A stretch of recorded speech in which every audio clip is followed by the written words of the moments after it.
এইটো হ'ল নৰসিংহ পাত। ইতিমধ্যে মই নৰসিংহ পাতটো আপোনাৰ মিক্সিত সোমোৱাই লৈছোঁ।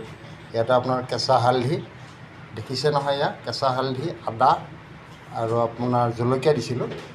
আৰু এতিয়া মই তাতে আকৌ নতুনকৈ আপোনাৰ 4 কোব এনেকৈ নহৰু দি দিম। তাৰপিছত আপোনাৰ আকৌ এই জলকীয়া 4টা দি দিম। জলকীয়া অলপ বেছি হ'লে ভাল লাগে খাই পেলাই। তাৰপিছতে এইটো এতিয়া মিক্সিত মাৰি দিম। তাৰপিছত আপোনালোকে চাব। এতিয়া চাওক, মই মিক্সিত মাৰি উঠিলোঁ। একদম পিয়ৰলি অৰ্গেনিক বুলি যিটো আপোনালোকে কয়, সম্পূৰ্ণ ঘৰুৱা বস্তু আৰু প্ৰাকৃতিক বস্তু। ইয়াৰ পৰা কোনো ছাইড এফেক্ট নাই। হালধি, আদা, নহৰু, কেঁচা জলকীয়া আৰু আপোনাৰ নৰসিংহ পাত আৰু নিমখ তেলটো নিজৰ হিচাপত ল'ব। আৰু আপোনালোকে বনাই খাই চাব এবাৰ, তাৰপিছত একবাৰ অনুভৱ কৰিব ইয়াৰ সোৱাদটো কেনেকুৱা।